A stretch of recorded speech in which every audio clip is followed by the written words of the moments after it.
फॅक्टर्सबद्दल बोललो होतो. या व्हिडिओमध्ये आपल्याला ते फॅक्टर्स डेटा सेटमध्ये आयडेंटिफाय करायचे आहेत की ते डेटा सेटमध्ये कसे फॅक्टर्स दिसतात. उदाहरणार्थ, ज्यावेळेस मी आपल्या एका कोणत्याही डेटा सोर्सेसच्या वेबसाईटवरती जातो, इथं मी फक्त उदाहरण घेण्यासाठी ही वेबसाईट ओपन केलेली आहे. तुम्ही कोणतीही दुसरी वेबसाईट ओपन करू शकतात. ठीक आहे, गव्हर्नमेंट वेबसाईट पण वापरू शकतात. कोणत्याही वेबसाईटमध्ये गेल्याच्या नंतर मला फक्त काय पाहिजे, सेल्स डेटा पाहिजे. मी इथे सर्च करतोय सेल्स डेटा. इथे सेल्स ऑफ मोटर व्हेकल वगैरे असं येऊ शकतं, agriculture, production of rubber corporation वगैरे. ठीक आहे, तर मी ह्याच्यावरती क्लिक करतोय आणि एक इंटरेस्टिंग गोष्ट समोर आली आहे की इथं जी कंपनी लिहिली होती, हे बघा, Arasu rubber corporation limited. Correct, हे एक ओरिजिनल कंपनी आहे ज्यांचा डेटा सोर्स आहे. त्यांच्या वेबसाईटवरती गेलोय आपण. ठीक आहे, त्यांच्या म्हणजे इयर ऑन इयरच्या सेल्स डेटासाठी आपण सगळं बघू शकतो. ठीक आहे, तर इयर ऑन इयरचा त्यांचा सेल्स डेटा कसा आहे हे बघा. असे आपल्याला ग्राफ बनवावे लागतात. पण ह्यांनी कसं केलंय की कोणत्या वर्षी किती डेटा आहे, म्हणजे किती सेल झालाय, ह्याबद्दल त्यांनी बोललेलं आहे. आपल्याला ज्या गोष्टी सरळ सरळ दिसत नाहीत त्या गोष्टींना सापडून ॲनालिसिस करावं लागतं. त्यालाच तर डेटा सायन्स आणि डेटा ॲनालिसिस म्हणतात. ठीक आहे, हे जर आपण सापडू शकलो तर आपल्याला आर्टिफिशियल इंटेलिजन्स करणारे वेगवेगळ्या प्रकारचे प्लॅटफॉर्म, सॉफ्टवेअर्स, वेब ॲप्स किंवा ॲप्लिकेशन्स काहीही बनवता येतं. ठीक आहे, आता मी इथं बघतोय की सेल्स डेटा दिसतोय मला 2025. ओके, ठीक आहे, मी 2024चा इथे बघतो की डेटा सेट आहे का. ठीक आहे, डिसेंबर. आता क्लिक केल्याच्या नंतर इथे मला काहीतरी डेटा दिसतो तर आहे. ठीक आहे, पण हा मला वाटतं की वेगळाच डेटा सेट आहे. करेक्ट, ओके, हा वेगळा डेटा सेट. इथं म्हणजे वेगवेगळ्या टाईपचे डेटा सेट्स येतात. रबर प्रोडक्शनचा डेटा सेट इथेच आहे. ठीक आहे, डेटा सेट URL इथं लिहिलंय बघा, डेटा सेट URL. त्याच्यावरती जर मी क्लिक केलं तर कदाचित मी त्या डेटा सेटला डाउनलोड करू शकेल. ठीक आहे, आता मी बघतोय, लोडिंग होतंय. Very good. तर आता इथं डेटा सेट आलेला आहे. मी CSV फॉर्मॅटमध्ये डाउनलोड करतोय.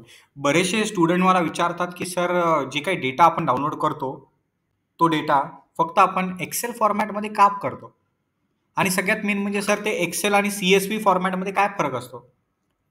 असं इमॅजिन करा की आपल्याला कोणत्याही प्रकारचा डेटा ॲनालिसिस करता येतं, पण आपल्याला कधीही डेटा ऑर्गनाईज करूनच पुढे जावं लागतं. उदाहरणार्थ, की समजा तुम्ही कधीही कोणतंही काम करताय. ठीक आहे, आता त्या कामामध्ये समजा मल्टिपल टास्क आहेत. ठीक आहे, एक एक्झाम्पल घेऊयात आपण की तुम्ही एक इव्हेंट मॅनेज करताय. त्या इव्हेंट मॅनेज करताना तुमच्याकडे ना 10 वेगवेगळ्या प्रकारचे कामं आहेत. ठीक आहे, म्हणजे इव्हेंट मॅनेजमेंटमध्ये डेकोरेशन येतं, त्याच्यानंतर चेअर्सचं अरेंजमेंट येतं, मग त्या दिवशीचं लाइटिंगचं अरेंजमेंट येतं, स्पीकरचं अरेंजमेंट येतं, माईकचं अरेंजमेंट येतं, वायरिंग व्यवस्थित आहे का नाही बघायचं, पाऊस वगैरे येऊ नये म्हणून त्याची काही सुविधा आहे का, पाऊस आला तरी सगळं सिक्युअर राहावं, कोणते इलेक्ट्रॉनिक वस्तू खराब होऊ नये हे बघणं, अशा ठिकाणीच इव्हेंट व्हायला पाहिजे वगैरे, अशा सगळ्या गोष्टी बघणं हा एक डिपार्टमेंट झाला. सेकंड डिपार्टमेंट असतो की ज्या गेस्टला आपल्याला बोलवायचं आहे इव्हेंटमध्ये, त्यांना इन्व्हिटेशन कार्ड कसे बनवायचे त्याची डिझाईन पहिले बनवावी लागते. मग प्रिंटिंग कुठं आपल्याला करून मिळेल बल्कमध्ये ते बघावे लागते, क्वालिटी व्यवस्थित आहे का, बल्कमध्ये प्रिंट करून आल्याच्या नंतर एवढ्या गेस्टला कमीत कमी वेळेमध्ये कसं देणं होईल हे बघावं लागतं. त्याच्यासाठी किती टीम मेंबर्स कोणत्या कोणत्या डायरेक्शनला, कोणत्या कोणत्या लोकेशन्सला जातील हे आपल्याला ठरवावं लागतं. आणि जेव्हा आपण हे सगळ्या गोष्टी ठरवतो तेव्हा एक मुद्दा पार पडतो की गेस्ट इन्व्हिटेशन. तसेच अजून बरेचसे मुद्दे असतात, जसं की फायनान्स. या पूर्ण इव्हेंट मॅनेजमेंटमध्ये आपल्याला चेअर्सला किती खर्च लागला, रेंट जे जागेचा आहे त्याला किती खर्च लागला, जेवणाचा किती खर्च लागला किंवा स्नॅक्सचा किती खर्च लागला, वेगवेगळ्या प्रकारचे खर्च सगळे एकत्र आपण जर करून मेंटेन ठेवतोय, बिल्स मेंटेन ठेवतोय, इव्हेंट झाल्याच्या नंतर हिशोब लावतोय, and then we are calculating our profit. मग आपण बघतोय की इव्हेंट सक्सेसफुल झालाय, पण आपण प्रॉफिट कमवलंय, नुकसान केलंय का काय केलंय, जर कमर्शियल इव्हेंट असेल तर. ठीक आहे, I am talking about commercial event. मी असं नाही बोलत आहे birthday party, anniversary party, marriage ceremony हे इव्हेंट नाही म्हणत आहे. मी म्हणतो कमर्शियल बिझनेस इव्हेंट्स किंवा commercial cultural event, something like that, or sports event, anything.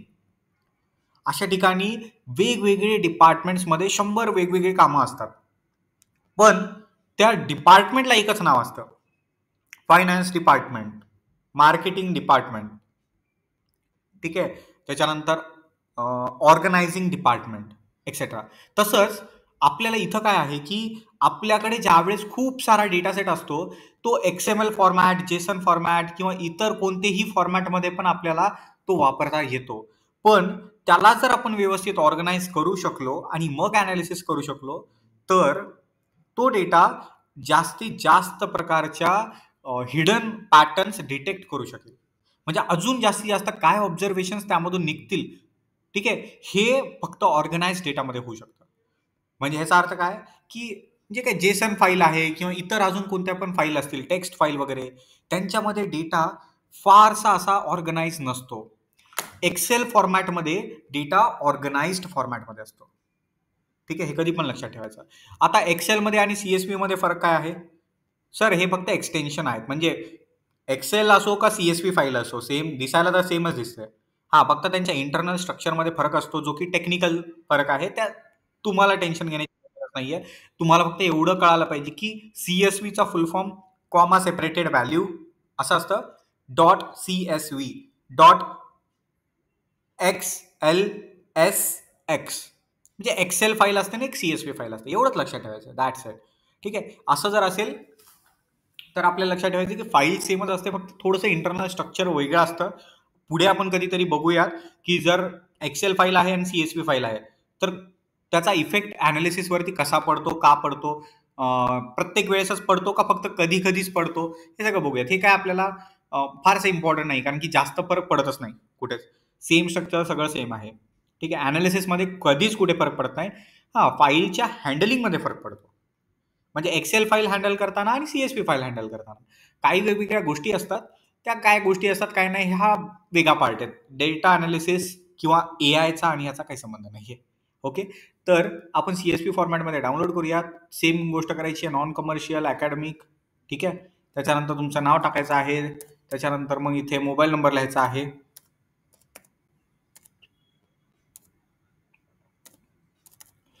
त्याच्यानंतर इथे तुमचं ईमेल टाईप करा. जे स्टुडंट्स पहिल्यांदा बघतायत त्यांच्यासाठी हे नवीन असेल कदाचित, तर तुम्हाला हे प्रॅक्टिस करावं लागेल आणि ह्या प्रॅक्टिसच्या माध्यमातूनच तुम्हाला विचार करून बघावं लागेल की आपण डेटा सेट्स कसे एकत्र आणतोय. कारण की डेटा सेट जर तुम्हाला कळाले की कुठून घ्यायचे आहेत प्रॅक्टिससाठी आणि ते प्रॅक्टिसचे योग्य आहेत का नाही डेटा सेट, हे ओळखता आले तरच तुमचा फायदा आहे. ठीक आहे. आता आपल्याला नेहमीसारखी स्टेप आहे की आपण एक फाईल डाउनलोड केली आहे, ती आपण ओपन करत आहोत. ती ओपन केल्याच्या नंतर तुम्हाला जर एक्सेल दिसली नाही माझी, तर फायदा नाही होणार. म्हणून मी इथं काय करतोय की एक शीट्स ओपन करतोय. शीट्स म्हणजे काय? Google sheets.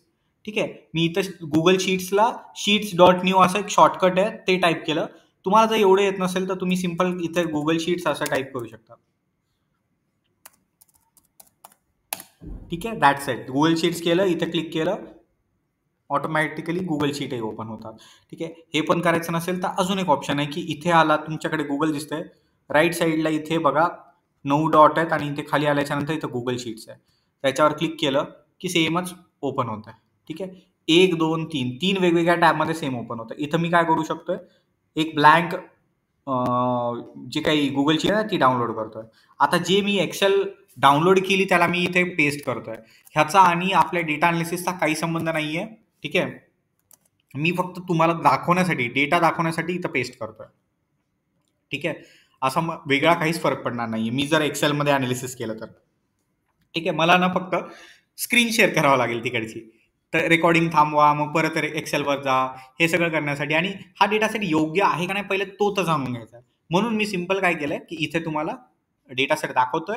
डेटा सेट जर आवडला अनालिसिस करायचं तरच आपण पुढे त्याला एक्सेलमध्ये अनालिसिस करूया.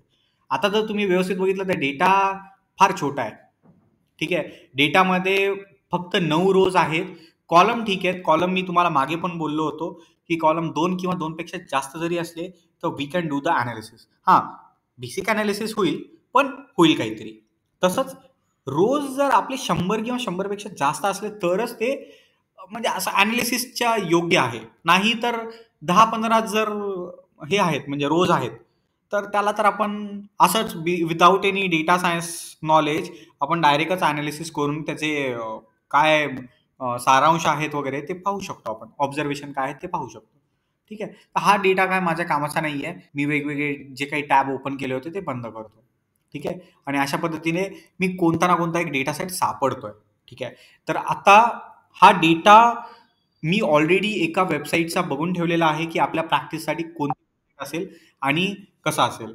तर नेक्स्ट व्हिडिओमध्ये मला तुम्हाला तेच डायरेक्टली दाखवायचं आहे, की तो डेटा सेट कसा डाउनलोड करतोय मी, ते डेटा सेट डाउनलोड केल्यावर तो योग्यच आहे, हे मी बघून ठेवलंय. ठीक आहे. पण तो योग्यच का आहे, मी काय विचार केला तो दाखवणार आहे तुम्हाला. त्यामध्ये वेगवेगळे कॉलम्स आणि रोज ऑब्झर्व्ह करणार आहे फक्त वरून ओव्हरव्ह्यू बघणार आहे, की हे माझ्या कामाचे आहेत का नाही आणि मग आपल्याला उद्देश ठरवायचा आहे, की we have to decide analysis objective. एकदा का अनालिसिसचं ऑब्जेक्टिव्ह ठरलं, की त्याच पुढच्या नेक्स्ट व्हिडिओमध्ये आपल्याला करायचं आहे डेटा क्लीनिंग प्रोसेस. तर डेटा क्लीनिंग प्रोसेस काय आहे, तेच आपण बघणार आहोत नेक्स्ट व्हिडिओमध्ये. Thank you so much.